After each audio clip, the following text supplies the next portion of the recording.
Je me souviens qu'il y a 3-4 ans, quand tu as commencé à venir naviguer avec nous, tu m'avais dit un truc, je m'éclate avec vous, j'aime bien être avec vous, j'adore vos bateaux, mais jamais j'aurai un trimaran.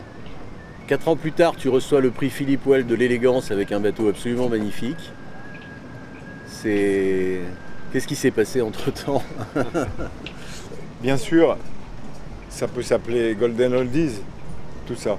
Mais c'est à la fois un vieux rêve de 25 ou 30 ans. Si tu te souviens, on s'est parlé au téléphone pendant 1 an de trimaran à vendre et j'étais pas prêt à l'époque. Et puis après, Golden Oldies, c'est aussi les rencontres qu'on a fait, c'est le fait de reparler avec vous, de me rendre possible quelque chose qui ne l'était pas. C'est la rencontre avec Alain, le fait de pouvoir parler, d'être proche de quelqu'un qui comprend quelque chose au bois, à l'époxy et aux formes de Newick. Donc un jour, voilà, toutes ces rencontres ont fait que d'une impossibilité toute psychologique, je me suis autorisé à ce rêve-là. Et c'est vrai que c'est très chouette. Ton bateau, je le connaissais depuis longtemps, bien sûr, hein, ce Creative. Et j'ai trouvé un bateau à la fois facile, élégant, ça c'est bien sûr, rapide. C'est quoi tes sensations de propriétaire? Il y a quand même une chose là aussi extraordinaire, c'est que j'avais envie de faire une transat depuis longtemps. Je l'imaginais sur un voilier bien sûr, et je l'imaginais bien sur un monocoque sûr, tranquille, grand, avec plein de marins, pour faire l'aventure sans forcément... Voilà. Et le fait de m'être lancé là-dedans, la traversée sur ce bateau-là, quand je parlais entre autres à Paul, à toi, tout le monde, ou même à Lanier, le routeur, tout le monde me disait c'est quand même pas rien, c'est pas... Et j'ai trouvé ça à la fois génial, et ça a été une façon aussi très extraordinaire d'apprendre vraiment assis dedans les réactions de ce bateau qui sont d'une douceur incroyable. Quel que soit le temps, l'état de la mer, du vent, la douceur est absolument éblouissante. Et j'ai une femme qui aimait bien la voile et qui a fait beaucoup de monocoques.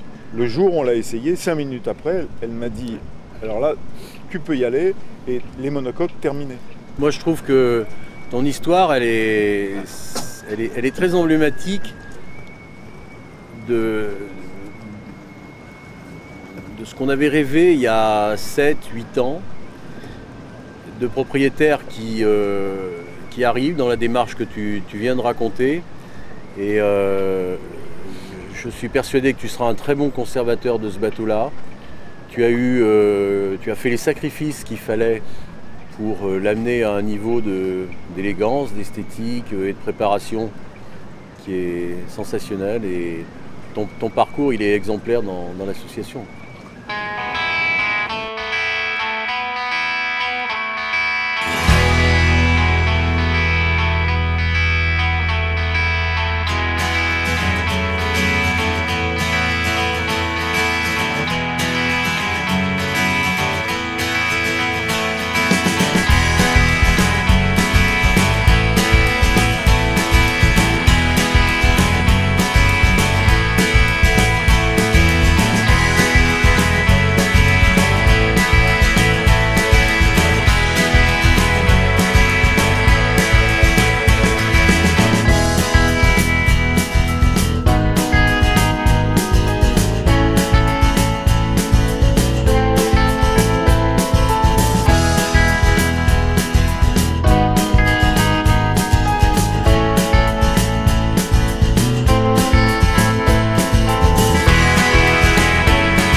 Ça a l'air vachement malheureux, c'est pas grave. La vie est dure quand même.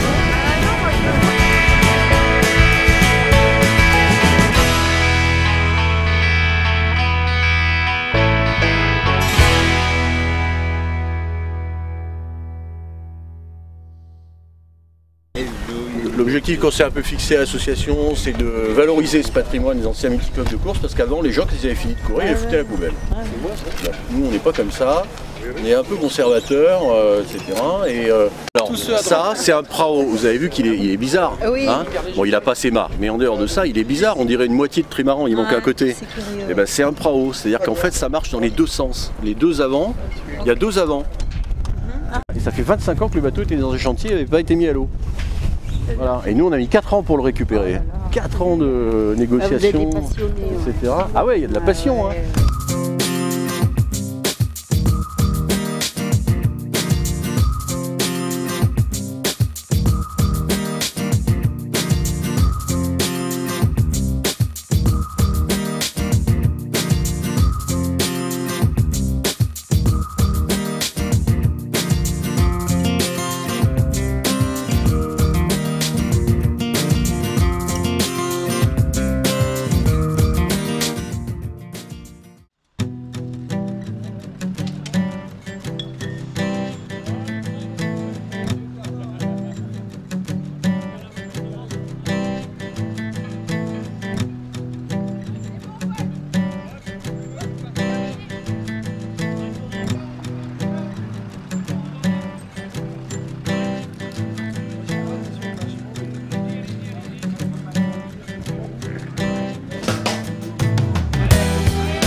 Bon, ça fait quoi comme impression de voir ce bateau à l'eau?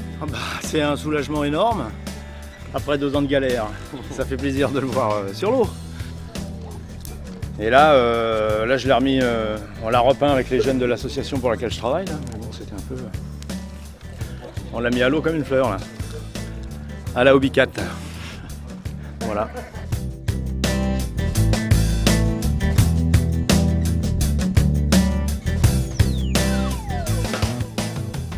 En fait, je suis tombé dans les Golden. Denis Kergomar m'a dit un jour, il y a un bateau, il y a un Newick qui arrive qui s'appelle Moxie. Alors évidemment, mais le Moxie, je connaissais. Ça me faisait rêver aussi. Sans plus, ça me faisait rêver surtout par l'esthétique, mais j'avais suivi les plans Newick dans les régates, enfin dans les courses style route du Rhum, etc. C'est le premier bateau que j'ai eu dans le chantier que j'ai monté à 7, là, c'était Moxie, oui, qui était vrai. Tout seul au milieu du chantier. Quel souvenir tu gardes de ces 4 années de reconstruction Il va peut-être falloir me laisser un peu de temps pour que les souvenirs reviennent, parce qu'en fait, il faut tellement donner que tu n'as pas le temps de... Voilà. En fait, je suis encore pas tout à fait remis, quoi, on va dire. Il y a plusieurs aspects. Hein. Déjà, le plaisir de naviguer sur autre chose que des bassines. Vraiment, le plaisir de naviguer...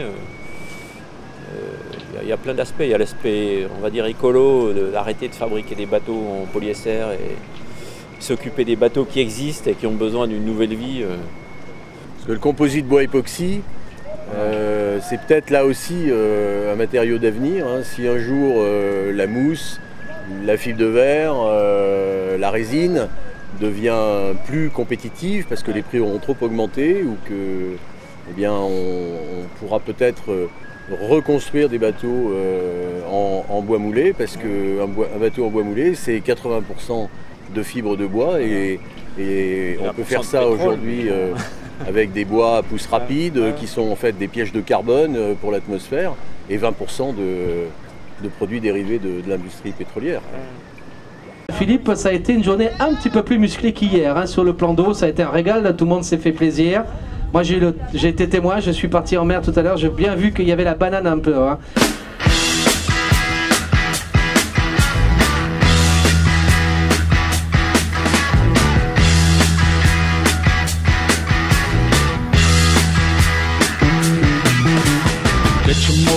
running. Head out on the highway, looking for adventure, and whatever comes our way. Yeah, darling, go make it happen. Take the world in a loving embrace.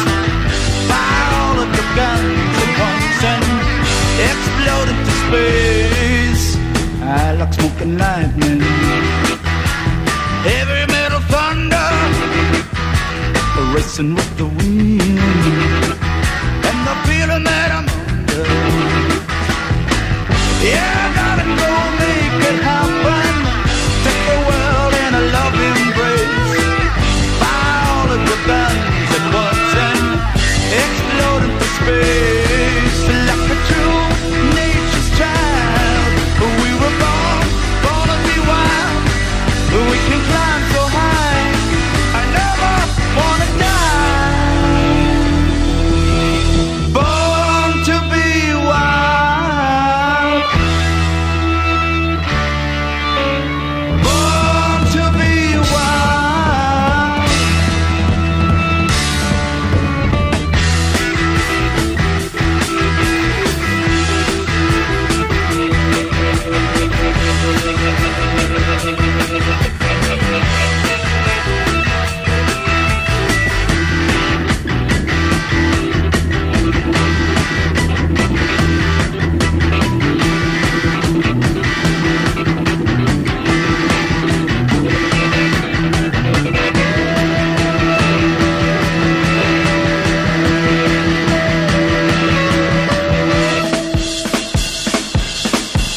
Get your motor running. Head out on the highway, looking for adventure, and whatever comes our way. Yeah, darling, go make it happen. Take the world in a loving embrace. Fire all of your guns at once and explode into space. Like a true nature's child, we were born to be wild. We can climb so high, I never wanna die. Born to be wild. Born to be wild.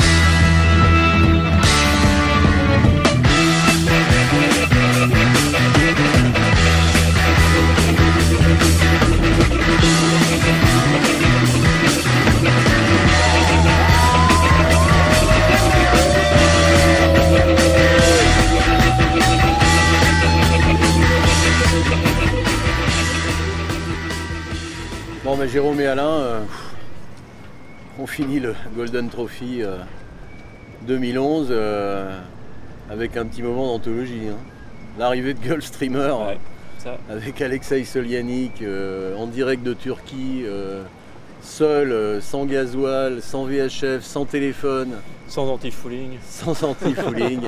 C'est absolument incroyable. Hein. Il y a un gros chantier à faire hein, sur le bateau. Là, hein. Mais, il est magnifique. Hein. C'est un personnage extraordinaire, Alexei, parce qu'il est taqué comme Hakim et Zambla. Et son bateau est roots complet, c'est tout à la main, les winches sont minuscules et c'est quand même à 60 pieds. Et voir arriver ce bateau chaviré en 74 au milieu de l'Atlantique, à Canet-en-Roussillon, à la fin du trophée Golden, 40 ans, c'est absolument incroyable. 35 ans plus tard. Bah ça c'est Gulfstreamer, on ne l'avait pas trop reconnu, on s'y attendait pas, mais you're coming from Ukraine. Yes, Yeah. the boat is from Ukraine, Odessa. Yeah. So this trip you came No, alone? from Malta. Ah, from Malta, donc il arrive de Malte là. Alone. Il a parti le 14. Seul. And how long did it take you? From 14. 14 days. And, yes, approximately. Yes. 14 jours depuis Malte. 2 weeks. Il fait ça pour les Golden ou quoi? Bah oui, you came here for the Golden Oldies. Yes, but you see, it was very, very calm weather.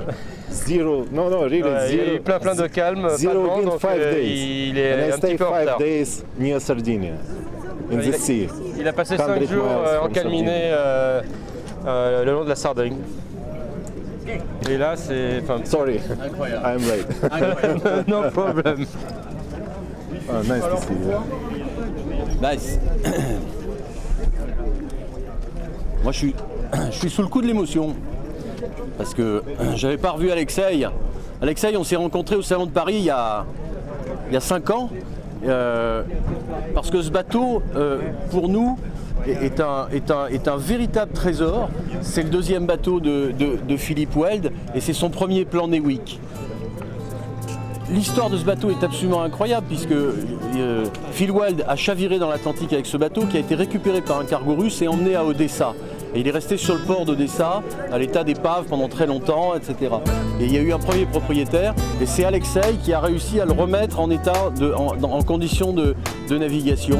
On ne s'était pas revu depuis 2 ans. Il m'avait fait le grand bonheur de me faire naviguer à bord de Gulfstreamer et j'avais eu l'occasion de faire des photos, etc. parce que ce bateau est vraiment une des grandes légendes de la course au large, mais je crois qu'aujourd'hui Alexei il vient de rentrer aussi dans la légende Golden. S'il était arrivé 1 heure plus tôt, il aurait eu tous les prix. On applaudit Alexei, bravo, bravo, bravo, bravo, bravo. Merci beaucoup.